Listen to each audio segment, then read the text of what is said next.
PH मापक्रम और pH के बाद अब हम पढ़ते हैं पीएच का दैनिक जीवन में महत्व। तो अगला हेडिंग क्या होगा? पीएच का दैनिक जीवन में महत्व।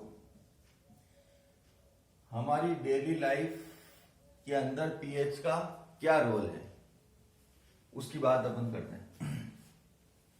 तो शुरू करते हैं अपन मुख गुहा से या मुख से। मुख के अंदर दांत होते हैं और दांतों में जब कीड़े लग जाए या दांत खराब होने लगे तो उसे कहते हैं दंत शरण। दंत शरण, तो दंत शरण भी होता है, तो इसमें भी पीएच का रोल होता है। कैसे? कि जैसे मान रहे हैं ये अपने दांत है,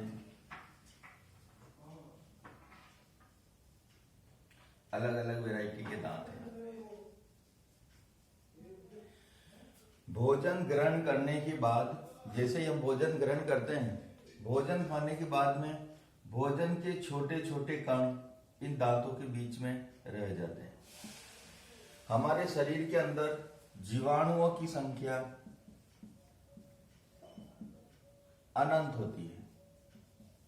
जीवाणु, विषाणु, ऐसे सूक्ष्म जीव हमारे शरीर के अंदर बहुत सारे होते हैं।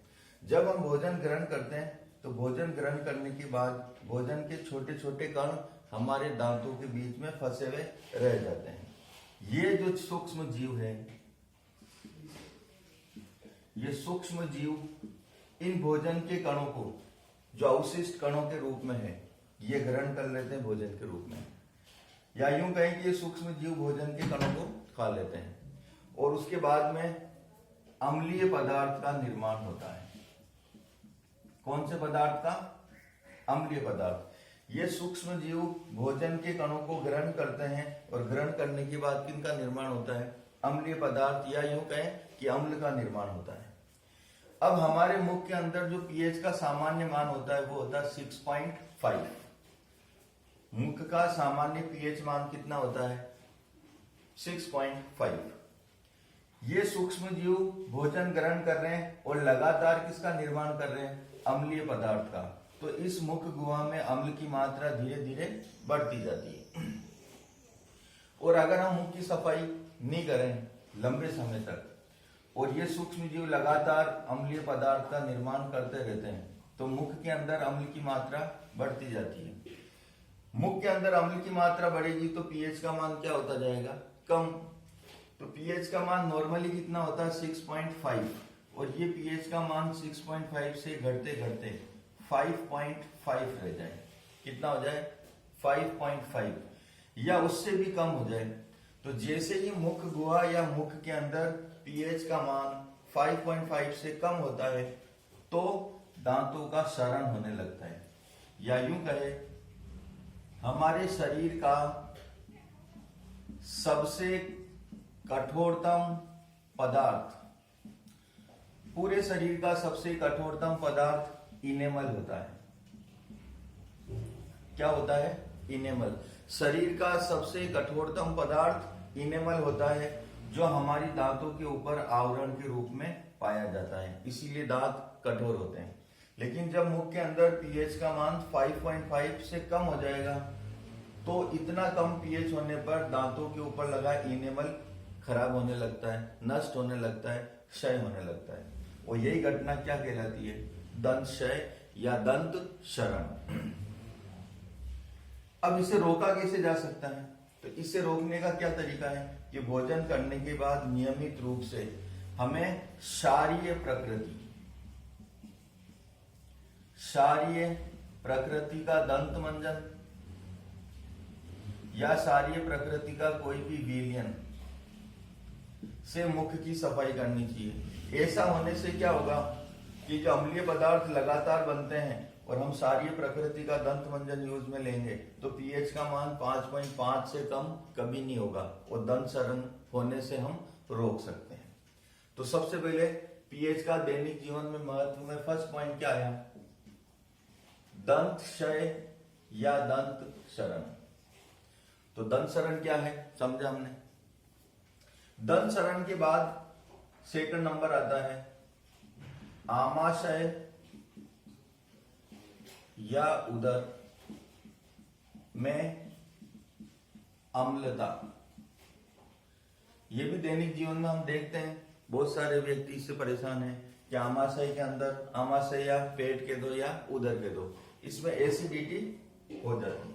अब एसिडिटी होने का कारण क्या है?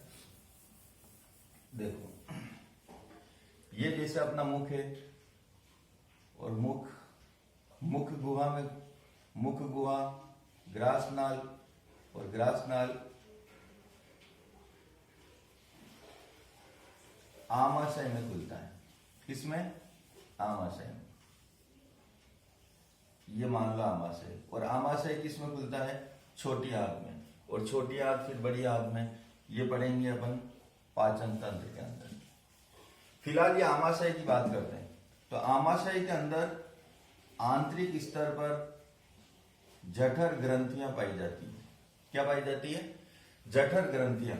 और ये जठर ग्रंथियां HCl अम्ल का स्त्रावन करती है। तो HCl अम्ल किस में पाया जाएगा? आमाशय में। जब कभी आमाशय में HCl की मात्रा बढ़ जाती है, किसकी मात्रा? HCl, हाइड्रोक्लोरिक अम्ल की मात्रा हमारे आमाशय में बढ़ जाती है, और यह HCl आमाशय से किधर आने लगता है? ग्रासनाल में। किसमें आता है? ग्रासनाल में। ये HCl आमाशय से जैसे ही ग्रासनाल में आता है तो हमें खट्टी डकारें आएगी, और यही स्थिति क्या कहलाती है? एसिडिटी। तो एसिडिटी से बचने के लिए क्या कर सकते हैं? एसिडिटी उत्पन्न होने का मुख्य कारण क्या है? ये HCl, ये एसिड। और HCl को हम उदासीन कैसे कर सकते हैं?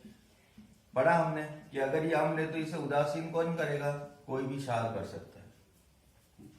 हम दैनिक जीवन में देखते हैं कि पेट में अगर किसी के गड़बड़ हो रही है तो लोग नींबू का सेवन करते हैं, नींबू को पानी में मिलाकर पी लेते हैं, और उनमें राहत नहीं मिलती। उसका कारण क्या है? कि एसिडिटी किसके कारण उत्पन्न हो रही है? अम्ल के कारण। तो पेट के अंदर वैसे ही अम्ल की मात्रा तो ज्यादा है, और नींबू को और पी लिया तो नींबू में भी क्या है? एसिड है, तो और ये समस्या बढ़ जाती है। इससे निजात पाने के लिए हमें कोई ना कोई क्षार का उपयोग करना होगा। तो क्षार के रूप में हम सोडियम हाइड्रोजन कार्बोनेट, जिसे मीठा सोडा कहते हैं, क्षारीय प्रकृति का होता है, ये इस अम्ल को उदासीन कर सकता है। और आजकल मार्केट में सबसे ज्यादा इनो आ रहा है। तो इनो के अंदर क्या होता है? मिल्क ऑफ मैग्नीशिया, MgOH का होल ट्वाइस। क्या कहते हैं इसे? Milk of magnesia. इसका पीएच मान 10 के बराबर होता है, और ये अच्छा क्षारीय पदार्थ है। तो जब भी आमाशय के अंदर एसिडिटी उत्पन्न हो तो इसे दूर करने के लिए किसका उपयोग किया जाता है? मिल्क ऑफ मैग्नीशिया या मैग्नीशियम हाइड्रोक्साइड। पीएच के दैनिक जीवन में महत्व में तीसरे नंबर पर हम पढ़ सकते हैं कीटों का डंक। कीटों का डंक, इसे भी हम पीएच के द्वारा समझ सकते हैं। हम देखते हैं मधुमक्खी हो, मधुमक्खी, ततैया हो, कीड़े मकोड़े हो, कोई लाल चींटी हो, जब ये हमें काट लेती है तो जलन और दर्द महसूस होता है। तो इसका कारण क्या है कि मधुमक्खी, ततैया, मकोड़े, लाल चींटी, इन सब के डंक में होता है फॉर्मिक एसिड। कौन सा एसिड? Formic acid. और ये फॉर्मिक एसिड हमारी त्वचा में प्रवेश करता है, इसी के कारण जलन और दर्द अनुभव होता है। तो क्योंकि ये अम्ल है तो इससे दूर करना है, तो दूर कौन करेगा? कोई ना कोई क्षार करेगा। तो क्षार के रूप में दैनिक जीवन में क्या उपयोग में ले सकते हैं? वही सोडियम हाइड्रोजन कार्बोनेट, मीठा सोडा, या और देखें अपन तो घरों में मिलता है टूथपेस्ट। टूथपेस्ट भी कौन सी प्रकृति का होता है? क्षारीय प्रकृति का। और ये जो चूने और जर्दे का उपयोग करने वाले लोग हैं, इनके पास चूने की ट्यूब होती है, तो चूना भी अच्छा क्षारीय प्रकृति का होता है। तो जब कभी भी मधुमक्खी या ततैया काट जाए, लाल चींटी काट जाए और दर्द हो रहा हो, तो उससे निजात पाने के लिए क्या करना होगा? हमें तुरंत चूने का उपयोग कर सकते हैं, मीठा सोडा, टूथपेस्ट, इनका उपयोग कर सकते हैं। इसके बाद इसी क्रम में अगला आता है अम्लीय वर्षा।